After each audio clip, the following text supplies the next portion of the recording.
بسم الله الرحمن الرحيم. وزارة الشؤون الإسلامية والأوقاف والدعوة والإرشاد بالمملكة العربية السعودية. ومن يشاقق الرسول من بعد ما تبين له الهدى ويتبع غير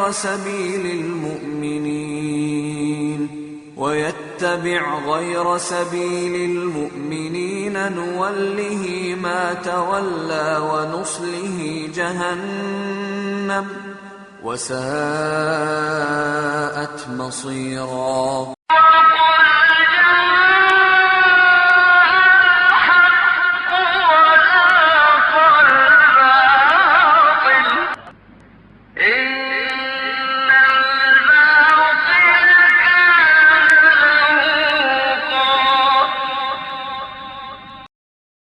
إن الحمد لله نحمده ونستعينه ونستغفره ونؤمن به ونتوكل عليه ونعوذ بالله من شرور أنفسنا ومن سيئات أعمالنا. من يهدي الله فلا مضل له ومن يضلل فلا هادي له، وأشهد أن لا إله إلا الله وحده لا شريك له، وأشهد أن محمدا عبده ورسوله صلى الله عليه وسلم تسليما كثيرا كثيرا. يا أيها الذين آمنوا اتقوا الله حق تقاته ولا تموتن إلا وأنتم مسلمون.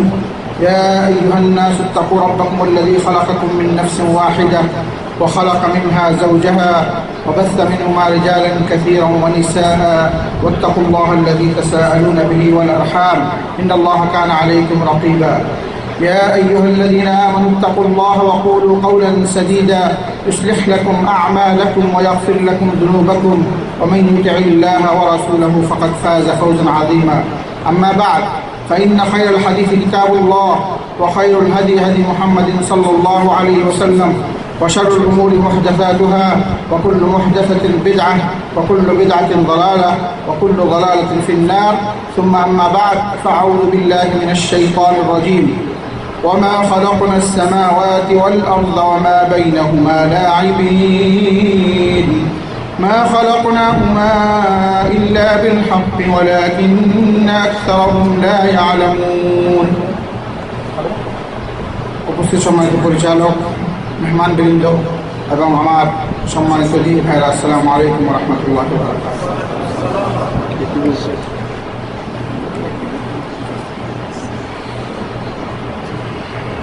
সম্মানিত ভাইরা, আপনারা জানেন আজকে যে আলোচনার বিষয়বস্তু সেটা হচ্ছে বর্তমান মুসলিম বিশ্বের প্রচলিত মাযহাবের হাকিকত। আপনাদের সামনে কোরআনে মাজিদ থেকে যে আয়াত তেলাওয়াত করা হয়েছে সেটার যে তর্জমা অর্থ আল্লাহ রাব্বুল আলামিন ইরশাদ করছেন, ওয়া মা খালাকনাস সামাওয়াতি ওয়াল আরদা ওয়া মা বাইনাহুমা লাঈবিন।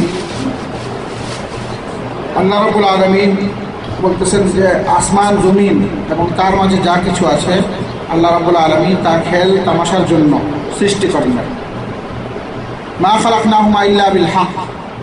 আল্লাহ রাব্বুল আলামিন এক মহাসত্যের জন্য, মহাবাস্তবের জন্য, সত্যের জন্য সে সমস্ত সৃষ্টি করেছেন, সকল সৃষ্টি। ওয়ালাকিন্না আকসারান নাসি লা ইয়ালামুন, কিন্তু মানুষ অনেকেই তা জানে না। তাহলে আল্লাহ রাব্বুল আলামিন আসল যে উদ্দেশ্য, সকল সৃষ্টি পৃথিবীতে আসমান জমিন যা কিছু আমরা দেখতেছি সব কিছু খেল তামাশার জন্য সৃষ্টি করেন না। কেন সৃষ্টি করেছেন সেটা আমরা আল্লাহ রাব্বুল আলামিনের পক্ষ থেকে কোরআন মজিদ থেকে জেনে নেব। আর সেই ক্ষেত্রে আমাদের আলোচনা ভারী আসবে। আলোচনার যে বর্তমান যে অবস্থা সেটা আমরা পৃথিবীতে দেখতেছি যে প্রায় 200 কোটি মুসলমান বর্তমান বিশ্বে বসবাস করছে, কিন্তু মুসলমানদের অধিকাংশই প্রসিদ্ধ 4 মাযহাব ভিত্তিক ইবাদত করার প্রচলন রয়েছে। 200 কোটি মুসলমানদের মধ্যে অধিকাংশ মুসলমানরা এদের প্রচলিত 4 মাযহাব ভিত্তিক ইবাদত করা হচ্ছে। এই মাযহাবের যে হাকিকত সেটা আমাদের জানতে হলে আজকের এই আলোচনা 13টি শিরোনামে উপস্থাপন করা হয়েছে। 13টি মোট শিরোনামে উপস্থাপন করা হয়েছে এই আলোচনাকে সুন্দরভাবে বোঝার জন্য। 1 নম্বর ভূমিকা, 2 নম্বর মাযহাব ও তাকলিদের পরিচিতি, 3 নম্বর মাযহাবের প্রকাশকাল ও স্থান, 4 নম্বর মাযহাবের মূল নীতিমালা। 5 নম্বর মুকাল্লিদগণের মাযহাব মানার দলিল। 6 নম্বর দ্বীন ইসলামের মূল নীতিমালা। 7 নম্বর সত্যপন্থী ও বাতিলপন্থীদের বৈশিষ্ট্য। 8 নম্বর পরিচালিত মাযহাব মানার হুকুম, মাযহাব মানার হুকুম। 9 নম্বর নিজেকে মাযহাবী নামে পরিচয় দেওয়া কোরআন হাদিসের পরিপন্থী কাজ। 10 নম্বর তাকলিদ, মানুষকে কোরআন ও সহিহ হাদিসের বিরোধী করে দেয়। 11 নম্বর তাকলিদ ও ইত্তেবার পার্থক্য। 12 নম্বর মুক্তি ও সাহায্যপ্রাপ্ত দলের বৈশিষ্ট্য। 13 নম্বর কোরআন ও সহিহ হাদিসের সকল মত বিরোধের চূড়ান্ত মীমাংসা রয়েছে। এই 13টি মূল শিরোনামে আমরা আপনাদের সামনে আলোচনা পেশ করব। তারপর যেটা রয়েছে দ্বীন ইসলামের মাযহাবের স্থান কোথায়, কবরের মাযহাবের স্থান কোথায়, তারপর ঈসা আলাইহিস সালামের যুগে মাযহাবের স্থান কোথায় থাকবে, হাশরের মাযহাবের স্থান কোথায় থাকবে, এবং উপসংহারের মাধ্যমে আমরা ইনশাআল্লাহ আলোচনা শেষ করব। বিষয়টা বুঝতে পারছেন কিনা আপনারা? এই সমস্ত জিনিসগুলো বলা হয়েছে কেন, আমরা যেই দরজা দিয়ে প্রবেশ করবো সেই দরজাটা জানতে হবে যে এই সমস্ত বিষয় আমাদের সামনে আসবে। তাহলে আমরা দেখতে পাচ্ছি যে বর্তমান মুসলিম বিশ্ব পরিচিত মাযহাবের যে হাকিকত, এটা বুঝতে হলে আমরা দেখতেছি যে আসল যে আল্লাহ রাব্বুল আলামিন বলেছেন যে আমি খেয়াল তামাশার জন্য মানুষকে সৃষ্টি করব। তো কেন সৃষ্টি করা হয়েছে এই জিনিসটা যদি আমরা বুঝি তাহলে বিষয়টা আমাদের কাছে স্পষ্ট হয়ে যাবে। তো 1 নম্বর আমাদের জানা দরকার ইবাদতের হাকিকত, দ্বীন ইসলামের হাকিকত, সহিহ সুন্নতের হাকিকত।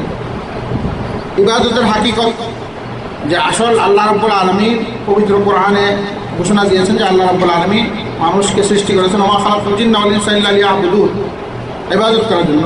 তো ইবাদতের যে হাকিকত সেটা হচ্ছে আমরা সবাই জানি, আসল যে হাকিকত সেটা হচ্ছে তাওহীদের জন্য আল্লাহ রাব্বুল আলামিন এই সৃষ্টি করেছেন, একত্ববাদের জন্য। তো মূল সৃষ্টি করার যে মূল উদ্দেশ্য এই জিনিসটা বুঝতে হবে। তাহলে ইবাদতটা কার জিনিস? এটা আল্লাহর জিনিস। কার জিনিস? সেই ইবাদতের ক্ষেত্রে এখন যদি আপনি মাযহাব ভিত্তিক ইবাদত করেন বা মন গড়া ইবাদত করেন, কারণ ইবাদতটা আল্লাহ, তাহলে আল্লাহর মর্জি মতো ইবাদত করতে হবে। কার মর্জি মতো? আল্লাহ। এই জিনিসটা যদি আমরা বুঝে ফেলি তাহলে আমাদের মধ্যে কোনো ধরনের সন্দেহ সংশয় থাকবে না। এই জিনিসটা বুঝতে হবে। এখন কেন আল্লাহ রাব্বুল আমাদেরকে সৃষ্টি করেছেন আল্লাহ তাআলা বলতেছেন পবিত্র কোরআনে সূরা মুমিনুনের 115 এবং 116 নম্বর আয়াতে, আউযু বিল্লাহি মিনাশ শাইতানির রাজীম আফাহাসিবতুম আন্নামা খালাকনাকুম আবাসান ওয়া আন্নাকুম ইলাইনা লা তুরজাউন ফাতাআলাল্লাহুল মালিকুল হক লা ইলাহা ইল্লা হুয়া রাব্বুল আরশিল কারীম। তাহলে আল্লাহ রাব্বুল আলামিন বলছেন আফাহাসিব, তোমরা কি চিন্তা করতেছো, তোমরা কি এই মনে করে বসে আছো যে তোমাদেরকে আমি অযথা সৃষ্টি করেছি? তাহলে এই ধারণাটা অত্যন্ত মারাত্মক ধারণা। আল্লাহ রাব্বুল আলামিন আমাদেরকে অযথা সৃষ্টি করেন না। আল্লাহ তাআলা বলেন এর থেকে আল্লাহ তাআলা অনেক পবিত্র, ফাতাআলাল্লাহুল মালিকুল হক। আল্লাহ রাব্বুল আলামিন সত্য বাদশা, যিনি রাজত্বের অধিকারী, লা ইলাহা ইল্লাহু, তিনি ছাড়া আর কোনো মাবুদ নেই, আর তিনি সম্মানিত আরশের অধিপতি, সম্মানিত আরশের অধিপতি। তাহলে এই সূরা মুমিনুনের 115 এবং 16 নম্বর আয়াতে আল্লাহ রাব্বুল আলামিন এই জিনিসটা স্পষ্ট করে দিয়েছেন যে তোমাদেরকে আমি অযথা সৃষ্টি করি না, একটা মহান উদ্দেশ্যে আমাদেরকে সৃষ্টি করা হয়েছে।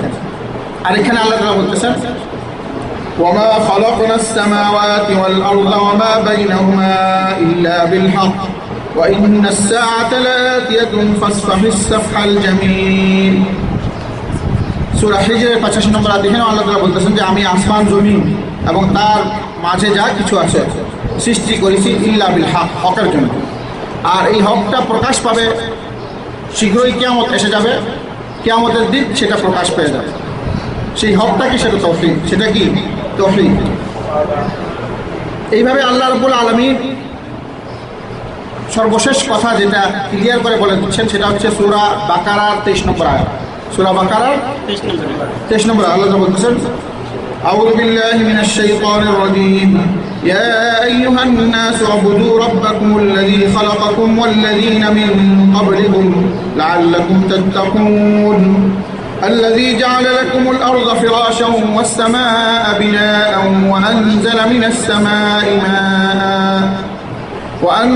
السماء ماء فأخرج به من الثمرات رزقا لكم فلا تجعلوا لله أندادا وأنتم تعلمون। পূর্বের আয়াতগুলোতে আল্লাহ রাব্বুল আলামিন সৃষ্টির যে বেহুদা সৃষ্টি করেন না, এটা আমাদেরকে ধারণা দিয়েছে। আর এখন আল্লাহ রাব্বুল আলামিন স্বয়ং আমাদেরকে আদেশ করতেছে। আল্লাহ রাব্বুল আলামিন সূরা যারিয়াতের 56 নম্বর আয়াতে বলছেন যে ওমা খালাকতুল জিন্না ওয়াল ইনসা ইল্লা লিয়াবুদুন, সংবাদ দিয়েছেন। এর পূর্বে বলেছেন যে অযথা সৃষ্টি করেন নাই। এখন আল্লাহ রাব্বুল আলামিন সরাসরি আমাদেরকে আদেশ করতেছেন, ইয়া আইয়ুহান নাস, হে বিশ্ববাসীরা, হে পৃথিবীর মানুষরা, উবুদু রাব্বাকুম, তোমরা তোমাদের প্রতিপালকের আনুগত্য করো। কেন আনুগত্য করো? আল্লাযী খালাকাকুম, তিনি তোমাদেরকে সৃষ্টি করেছেন, ওয়াল্লাযীনা মিন ক্বাবলিকুম, তোমাদের পূর্ববর্তীগণকেও তিনি সৃষ্টি করেছেন, লাআল্লাকুম তাত্তাকুন, যেন তোমরা পরহেজগার হও। তারপর আল্লাহ রাব্বুল আলামিন আমাদের উপর যে আল্লাহর নেয়ামত, এই কথা বলতেছেন, তিনি আমাদের রিজিকের ব্যবস্থা করেছেন। তো এখানে আল্লাহ রাব্বুল আলামিন এই কথা বলার পর আল্লাহ তাআলা বলতেছেন ওয়াইন কুনতুম ফি রাইবিন মিম্মা নাযালনা। তাহলে এখানে তাওহীদের পরে রিসালাতের কথা আসছে, যে তোমরা যদি সন্দেহ করো যে আমি আমার বান্দার উপর যে জিনিসটা অবতীর্ণ করেছি, আল্লাহ রাব্বুল আলামিন বলতেছেন যে আমি যে আমার বান্দার উপর জিনিসটা অবতীর্ণ করেছি, এটাতে যদি তোমাদের কোনো সন্দেহ থাকে, ফাতু বিসূরাতিন মিন মিসলিহি,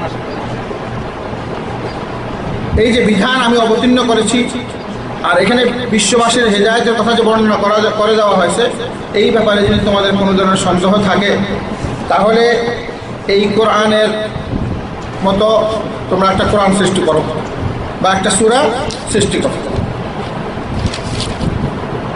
আল্লাহ রাব্বুল আলামিন এই আয়াতের মাধ্যমে বিশ্ববাসীকে চ্যালেঞ্জ করেছে। তাহলে যে মূল উদ্দেশ্য সেটা হচ্ছে আল্লাহ রাব্বুল আলামিনের ইবাদত করা। আর আল্লাহ রাব্বুল আলামিনের ইবাদত করতে হলে বলা হয়েছে যে আমি যে আমার বান্দার প্রতি নাজিল করেছি সেই রিসালাত, এই রসুলের মাধ্যমে, অর্থাৎ রাসূলুল্লাহ সাল্লাল্লাহু আলাইহি ওয়াসাল্লামের সুন্নত মোতাবেক তোমরা ইবাদত করবে। এই কথাটাই আল্লাহ রাব্বুল আলামিন পুরো কোরআনে মানুষকে বুঝাইয়েছেন। তাহলে আমরা যদি এই জিনিসটা বুঝি, তাহলে বুঝতে হবে যে এখানে মাযহাবের কোনো অবকাশ নেই বা মন গড়া কোনো লোকের অবকাশ নেই, কারণ ইবাদত করবো রব্বুল আলামিনের। কার?